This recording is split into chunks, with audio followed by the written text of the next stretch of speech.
Hey guys, how's it going? I hope you guys are okay. Welcome back to another video. It's an absolutely beautiful day outside.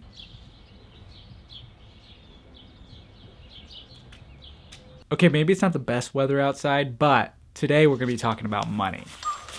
Like, ride with me if you ride with me, you can slide with me if you feel like 550 on the 5 sticky, come get high with me, that's a deal, right?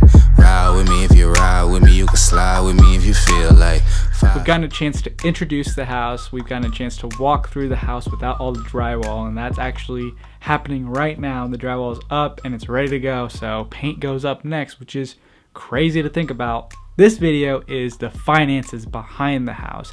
How is it possible that I could afford a house like this?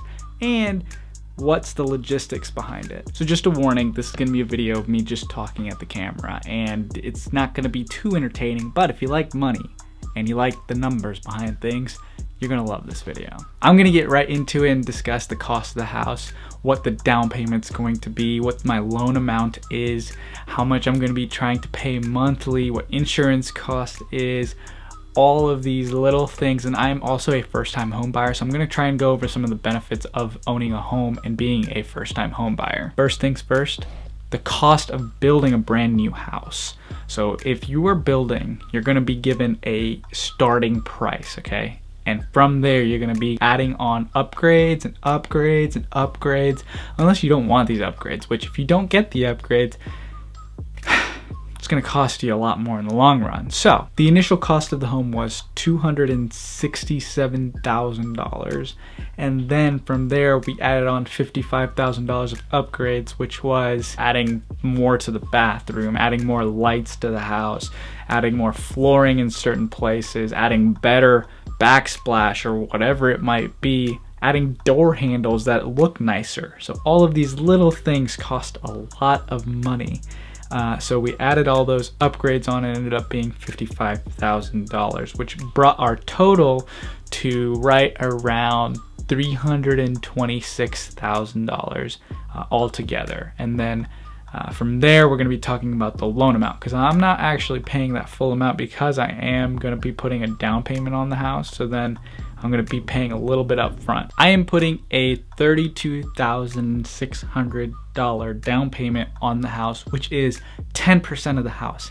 You might be wondering, oh wait, aren't you supposed to pay like 20% not to pay PMI? And PMI is private mortgage insurance. It's something that you pay if you cannot reach that 20% mark. Now, I could have reached the 20% mark, but because I'm a first-time home buyer, there's so many benefits, so many mortgage loans out there where you can take advantage of those situations where I only have to put 10% down. I could only put 5% down and still not pay PMI, which is huge in terms of a first-time home buyer, not having to pay that little bit of extra money that's just gonna go in the trash. Like, it's not for anything other than if you cannot make a payment, then this mortgage company has a backup payments that you've been paying them, but that's very unlikely. So if I keep paying them, all that money is just going to the mortgage people, and it's not giving me any value. Like, it's not, none of this is going towards the house, which is kind of useless. So finding these little bits and tricks in terms of being a first-time home buyer is huge. And you can also find these little things if you're not a first-time home buyer. You just gotta look around and shop around in terms of the possible mortgages out there. Okay, so what are we at? $32,600, just around there. So that's the down payment. Next up is the closing cost, which are just about $5,000. It's like 3% of the house. So $5,000, I have about a $2,500 credit, so it's going to bring it down to $2,500, but there's going to be little fees in there that might bring it up. So I'm just going to say $2,700, which is going to bring us up to $35,300. And so that's how much is going out of my pocket right now. And in terms of closing costs, this is covering a whole year's worth of homeowner's insurance. You also have little fees for inspection. There's so many little fees that you have to pay, so that's all being covered within the closing cost. So right now it sounds like a lot of money, but you also have to consider, if you are wanting to purchase a $300,000 house, you don't have to put down as much as I'm doing. There are a lot of benefits out there, especially if you're a first-time home buyer. There's grants. There are so many things that will help with closing costs and down payments. So ultimately, as long as you have 3.5 to 5% of the down payment, you should be good in terms of being able to buy a house.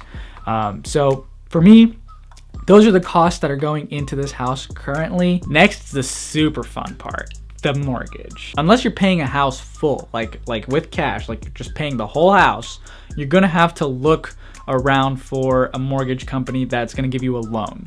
And this loan is going to have interest on it. So there's a lot of different ways to do this. You can get a higher interest rate with like really low closing costs. You can get a really low interest rate with a really high closing cost. There's so many little things to this, and I really advise anyone who's buying a house to do an intense amount of research on mortgage and these companies that are offering a lot of different benefits before purchasing a home, because I had to do a lot of research as I had no idea about a lot of this stuff, especially right now where the mortgage rates are so low. That's why people are buying houses right now like crazy. They're below 3%, which is unheard of for the last, I don't know how many years. So right now is a good time to buy a house, but because those mortgage rates are so low, the house prices are increasing like crazy. I'm really lucky that I signed in November when house prices were just starting to increase. I still think that I paid a little more than I should have for the house that I'm building, but it's nearly not as bad as what people are going for right now. I mean, it's awful. It's like you're paying triple, maybe even it's stupid amounts of money for these houses that are not worth that much. For me, I found a mortgage rate about 2.8%, and then it can go up to 3% depending on how much I want to pay for closing costs. I'm gonna try and go lower because I'd rather pay more right now and then less later.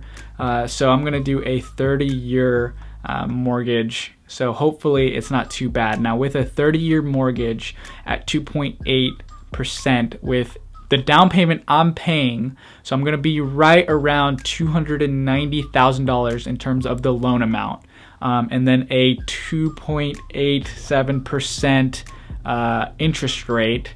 So even though I'm buying a house for $326,000, I'll be ending up paying right around $460,000 by the time I'm done paying this house. Now, that's if I will go all 30 years, which is probably not going to happen. I'm going to end up paying this house a lot earlier than that. So hopefully I'm not going to be paying that much money. But because of the 30-year interest or 30-year loan, I'm going to be paying right around $1,200 to $1,300 in terms of the mortgage payments. Now, this is not including insurance. It's not including heat. It's not including there's going to be a gas bill on top of this. There's also going to be electrical, so not including that, it's about $1,300. And now this is affordable for me, so I've made sure that this whole house was affordable to me, and I know me and Hallie are both going to be living in it, so I wanted to make it comfortable. If there was ever a case where me or her lost our jobs, one of us would still be able to support each other. Now, with both of our jobs, now we will be able to live comfortably within this house, which is really what I was looking for. But I wanted to make sure if there was ever a situation that we were going to be safe. So that's why I kind of wanted to make sure that this is the kind of cost I was looking at. So whenever you're looking at a house, do not purchase a house to your limit. Go half that limit. So if you make, I don't know, $200,000, then you buy a house that you could afford at $100,000.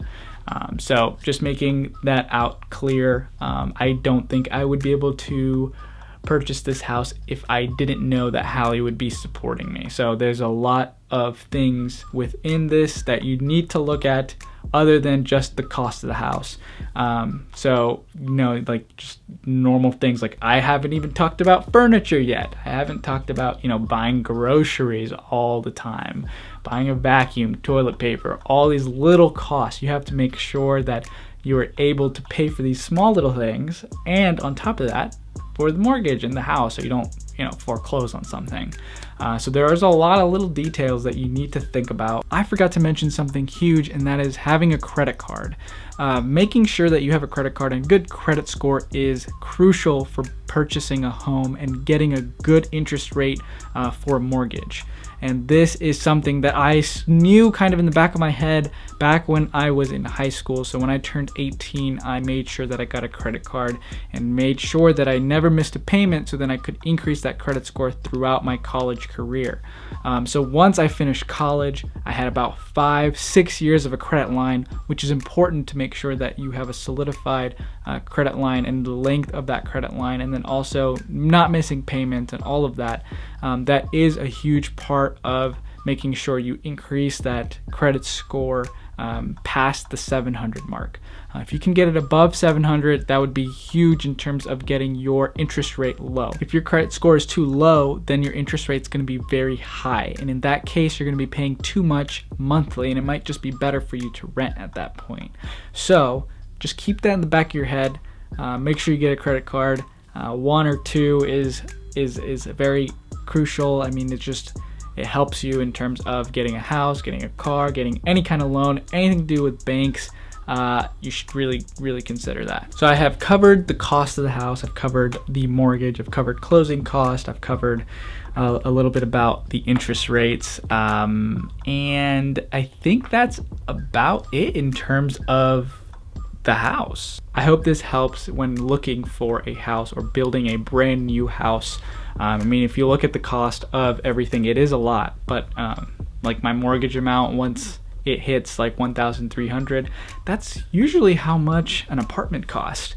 So when you think about it in the long run, you're getting equity within a house. You're gaining this investment, and eventually all this money you're putting in this house is going to be valuable towards you. If you ever want to sell it, all that money is yours, and you can put it into a new, bigger house or whatever you want to do with it. So I always encourage people, if you have the opportunity to buy a house, go for it. I know it's hard to save all that money, especially when you see it. It's like, oh my gosh, there's so much.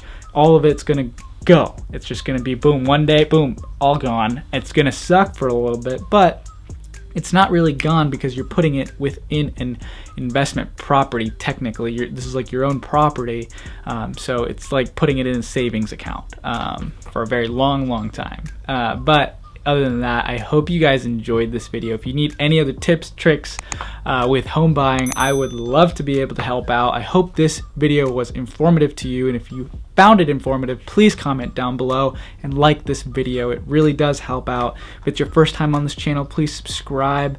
Thank you guys for watching. I'll see you next time. With me if you ride with me, you can Alright, so I'm just slide gonna with me get right if you into feel it like and discuss the 550 on the 5 sticky, come get high with me, that's a deal, right? Ride with me if you ride with me, you can slide with me if you feel like 550 on the 5 sticky, come get high with me, that's a deal, right? That's a deal, right? That's a bet, right? That's a bet, right? That's a deal, right?